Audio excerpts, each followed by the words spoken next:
The play Intimate Apparel stood out greatly to me in the sense that most of the characters are from a foreign background rather than American, such as George, who comes from Panama, and Mr. Marks, who is Jewish and is inferred to have immigrated to the US in the past. Another similarity between these characters is that they all dream of success. Each character has their own American dream, which will be mentioned later in the video. One value being represented in this dramatic world is betrayal. When George arrives in New York, he finds Esther's life savings stuffed into her quilt and steals it, spending her money on liquor, women, and gambling.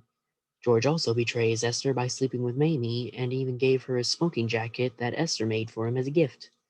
Another value I found was dreaming, or in this case, their own American dream. This was shown by Esther's ideal future of owning a beauty parlor that caters to black women, and Mr. Marks hopes to save up enough money to bring in his fiancee from Romania by selling fabric.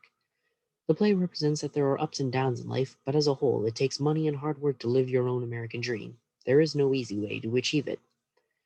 In Act 1, Scene 3, Smoking Jacket was used by the characters Mr. Marks and Esther when discussing what she could make with the extra fabric she got. Through further investigation, a smoking jacket is a tuxedo-style jacket worn by men and was usually worn for smoking after dinner. This signifies this was a luxury item during this time period. Knowing the character's financial situation, this was an expensive gift that George took for granted with Esther's love and talents in sewing.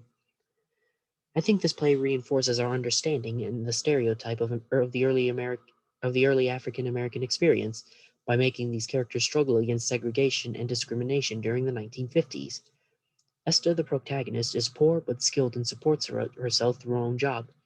Playwright Lynn Nottage reinvents stereotypes through depicting the specific hardships in life of an African American who lived in a period of segregation. However, depicts the humanistic needs and wants rather than focusing on the racism or discrimination.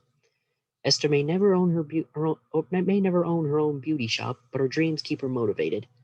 The author is suggesting the equality of all people through focusing on their problems through relationships rather than racial issues.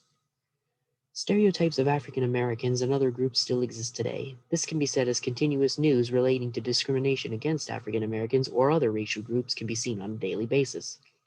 Moreover, the existence of hate groups serves as solid proof. Stereotypes are perpetrated by things like movies and how we cast people. For example, the portrayal of violence in racial groups like gang wars, drug dealers, etc. This further drives the stereotype that those in certain racial groups are violent as in the movies. To overcome these stereotypes, the public needs to work to show that they are not okay and will not be supported. Now, two questions I have for you is one, when Esther goes to Mamie and figures out George has been seeing her behind Esther's back, why didn't she react?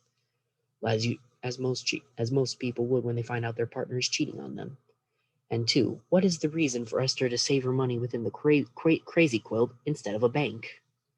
Thank you, and I hope you enjoyed this video, and I can't wait to see everyone else's.